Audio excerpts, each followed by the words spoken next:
Step 10. Continued to take personal inventory, and when we were wrong, promptly admitted it. This is Beth Wee in the Koinonia Kitchen, and we're going to do an overview of Step 10 today. That personal inventory, when it becomes a way of life, we get the wisdom to know the difference. Some of you are saying, what does that mean? And I'm quoting from the Serenity Prayer. When we ask God to grant us the serenity to accept the things we can't change, courage to change the things we can, but the big question, how do we get the wisdom to know the difference? And here's your answer. Consistent personal inventory.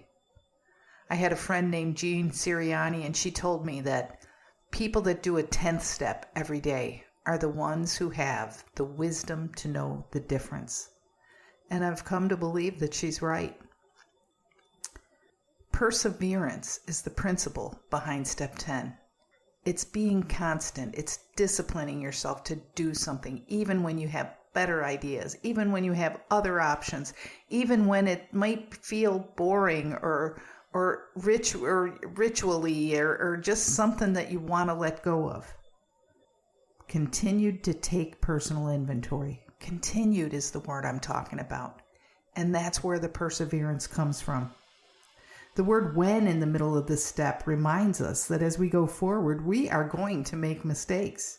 When we are wrong, not if we are wrong, and should it ever happen that we are wrong, but when we are wrong, we're going to make mistakes. This is the normal human condition. That's why we claim spiritual progress, not spiritual perfection. You know, right now, in Step 10, as you've been working through the steps, your mission is to grow in understanding and effectiveness. And to accomplish this as a way of life, we use Step 10. This is the ticket. This is the beginning of the maintenance steps, they're called, the last 3 steps. But this is the one that really matters. Because with Step 10, you'll be able to, are you ready for this? It sounds sacrilegious. You'll be able to take the steps out of order and utilize them to figure out what you need to make your life more happily and usefully whole. I mean, okay, we've all heard you take the steps in order, and that is true, especially the first time you're going through them. Or even if you're doing an annual cleanup or another time through with a sponsee. But are we ever instructed to take them out of order? I mean, am I talking crazy here? Well, in the big book, the book called Alcoholics Anonymous, a book published by Alcoholics Anonymous, they talk about it. And it's right when we get to Step 10. It's on page 84 in that book if you want to check me. But the way they say is they ask us to take the steps in this order sometimes. Continue to watch for defects. That's Step 10. When they crop up, ask God to remove them. That's Step 7. Discuss them with someone immediately. That's Step 5. Make amends quickly if we've harmed someone. That's Step 9. And then turn our thoughts to someone we can help. That's Step 12. I mean, are you living the 12 steps or are you just taking them? Because when you're taking the steps out of order, it's because you've learned how to live them, how to go to them, to sort through the chaos that you might find yourself in. You know, taking the 12 steps or living the 12 steps depends on how sincerely you've surrendered to the program. Living the 12 steps means they come to your mind as they're needed, not necessarily in order. Because there's so many promises that come from from taking the 10th step. This is where they're telling you that you've overcome your problem. Maybe you're an alcoholic, maybe you're an addict, maybe you're a compulsive gambler, a binge eater, whatever it is that you've been using these 12 steps to master. This is where you're going to start to see that it's coming to fruition. They promise that our sixth sense will become a working part of our mind. What does that mean? We've all heard the promises. One of the promises said that we will intuitively know how to handle situations which used to baffle us. What is intuition but a sixth sense? What is it but a connection to strength, inspiration, and direction from our higher power? I think it's one of the best assets as we move forward in our life. Whether you're trying to stay sober or overcome another obstacle, having the higher power right within reach and having him speak to you in your mind from time to time is more than an asset. It's a gift that will change the way you live. You know, wisdom to know the difference. What if it really does come from making self-searching a regular habit? Serenity to accept reality. What if that's part of self-searching too, making it a lifestyle?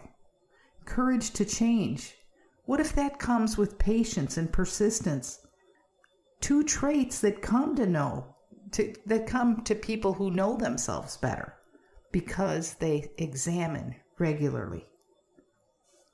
You know, this is where you're going to have to watch your emotions in step 10. We're going to check them out. We all know that emotions aren't facts. Often they're telling us stuff that has nothing to do with reality. But they want us to notice something. They want us to remember something. They want us to feel something.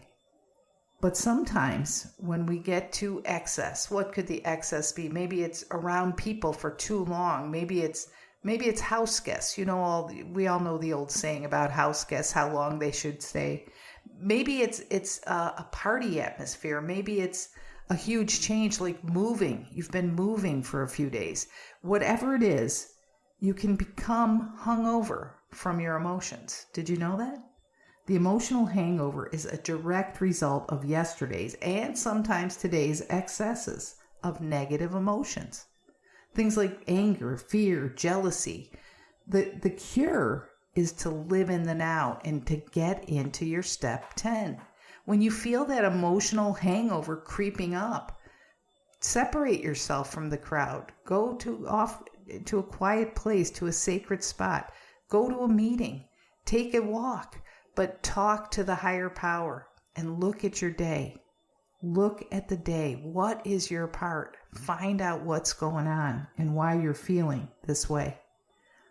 There's 3 different kinds of 10th steps. There's the spot check that anytime you feel tangled up, you can take. That's the one I'm talking about when you have the emotional hangover. Just do a spot check inventory. What's happening and what part of it is my own fault? What am I bringing on? What am I focusing on? Why am I focused on that? What can I change that? Can I speak my truth even if my voice shakes? Can I tell somebody that I'm getting offended? Can I tell somebody that I'm feeling sensitive today? Could we tone it down? Can we communicate where we're at? The spot check inventory will help us with that. There's a 10th step that's taken at the end of the day. I think that's the one, if practiced regularly, will change the way you see the world. You look at your pluses and your minuses, your wins and your losses, on your thoughts and your actions. Where was I on the beam? Where was I off the beam? Did I hurt somebody? Was I cruel? Was I kind? Did I help somebody? It's wins and losses. Inventory is never done in red ink. Remember that. It's not all losses or you got nothing to show for your inventory. There has to be some positive things that you notice too. And then the third type of 10th step is called an annual or semi-annual house cleaning. Maybe you'll go to a retreat and do a 4th step. You'll just pull out your notes on when you did step 4 before and you'll do it. You'll do it again. Sometimes the retreat will have you focus on a certain thing, challenging old beliefs or forgiveness or some other form of recovery that helps you live in the now and get stronger in your spirit. It's a spiritual axiom. I'm quoting one of the books. It's a spiritual axiom that when I'm disturbed, there's something wrong with me. Oh my gosh, I hate that one. I hate that when you make me angry, I got to look at what's my problem. And it's not going to be you. I'd like to point and say, yes, it's you. I know what my problem is, but that's not going to be the answer. The answer is going to be I'm feeling intolerant, or I think I know better, or I'm overtired and I shouldn't be in a serious relational conversation. Whatever it is, I have a part. So these are main points to remember. Those are things to look at in step 10. Probably in a spot check if you can do it, because those will rise up when something's wrong. And when I'm feeling disturbed, let me look at my part right now. Step 10 reminds us that justified anger is not for people trying to live a life of recovery. Justified anger means that I'm right and you're wrong, and the focus gets put back on me. When we're working the 12 steps, we know that selfishness and self-centeredness is the root of our problem. So justified anger, it feeds those. It feeds selfishness. It feeds self-centeredness. It takes the focus off what I can do to be all that I was meant to be, and it puts it on you. You made me this way. It tells us that the old way is the right way. So watch out for justified anger. Get that on your 10th step if you notice it. Have you ever had a dry bender, but you didn't pick up a drink or a drug or a sweet or whatever it is that you're trying to avoid? Emotional dry benders are usually spurred by big emotions. Again, anger, jealousy, envy. Oh, here's the big one, self-pity. Oh, I hate that one. How about this one? My pride is hurt. I'm feeling sensitive because you hurt my pride. When these emotional dry benders pop up, that's what a 10th step is for. It's to lead you away from whatever your compulsive nature tells you to do, to not feel that, and to lead you back to the truth of who could I be in the higher powers world, in God's world. Am I enough? Is this real? Does this hurt, this injury to my pride, does that mean that I have no worth? All those things that happen in our heads so fast. The 10th step. Think of it like a yarn that just got all tangled up, and a 10th step just patiently untangles it till the yarn is usable again. It's like untangling our minds until our mind is usable again. When we're off the beam, this spot check inventory, this quick inventory, will remind us to restrain ourselves, to use some self-restraint, to use some honest self-analysis, and to be willing to take responsibility for our part. You know what else? It might even teach us how to forgive when the fault is elsewhere. We're looking for progress, not perfection. None of these disciplines are easy, but they will become more operational the more you do them. The more you practice your 10th step, the more natural it's going to be to jump to self-examination when there's trouble. If you're doing the end of day inventory, I'd like to talk to you about a journaling program that I put out. It's called Spiritual Heat. You can buy a book at bethwe.com if you want one, but you don't have to. You can use any composition book or any book that you feel comfortable writing in. But the deal is this. You're going to draw up a balance sheet, good and bad, every day. You're going to check your motives. You're going to look at the debit side and ask yourself, what need was I trying to get met? What fear was I trying not to feel? You're not going to let rationalization and justification cover up your true motives. You're going to dig deep, really deep. And you're going to look for bad motives that might get hidden underneath a good one. That's a normal human trait. Because it's promised us that when we learn daily to spot, admit, and correct the flaws, that the character building that we're performing is going to bring us good living. So I want you to think about heat, the word, H-E-A-T, and take that composition book and write in it. H, honor your higher power. H is for honor. Write something like a hello to your higher power. Introduce yourself. Introduce your writing for that day.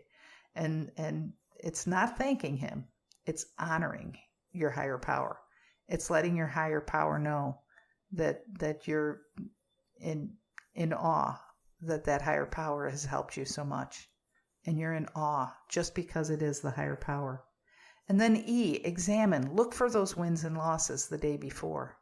Look for the fears that cropped up. Look for when you didn't behave well. Look for when you did behave well. And examine the day before. And the third, the A for heat, H-E-A, is for ask. This is where you might write people's names down. A list of people that you told you would pray for them. Somebody you've noticed that you're worried about. Maybe it's one of your children. Maybe it's your mom. Maybe it's somebody that from a meeting that you go to. Maybe it's your neighbor, but somebody that you're thinking about. Just write their name right there. And then T is thank. Write 5 things that you're grateful for. Try it every day. You know, a key ingredient to well-being and good character are the questions you ask yourself regularly. I gotta tell you, the biggest question I use, what is my part? I gotta know where my part is when I'm in conflict. Have I injured another person? That's another great question. Did I find someone else or their feelings insignificant? Did I really minimize another person? Because I'll tell you what, in my history, that was one of the most painful things I ever experienced. Did I actually do it to another person? Did I practice mercy? Did somebody deserve worse and I gave them better because I'm working a program? Am I demanding something or punishing when my needs aren't met? Am I isolating or am I actually enjoying solitude with my higher power? Which is it? Am I running away from people or am I running to my higher power just to hang out? These are the kind of questions that you could ask yourself. But I'm going to give you 2 questions that I want you to ask in a 10th step every day. The first one, did I live my primary purpose today? And the second one, did I carry the message of healing to someone in need today? You know, those are 2 questions that will keep you focused on the purpose behind the actions. Everybody needs purpose. Without purpose, we kind of wander in chaos or we lose our footing. Step 10 is going to help us keep our footing. You've grown through the first 9 steps. Step 10, practice daily, is going to be a powerful, powerful tool in well-being. Please practice it today. It's time to take addiction out of the shadows and shine the encouraging light of recovery on everyone affected. Good Seed Podcast is powered by BethWE.com, a nonprofit ministry based in Vero Beach, Florida. We'll start the uncomfortable conversations that turn despair into hope and complacency into action. Connect, communicate, and thrive with us. Check us out online at BethWE.com. Thanks for tuning in. We'll talk again soon.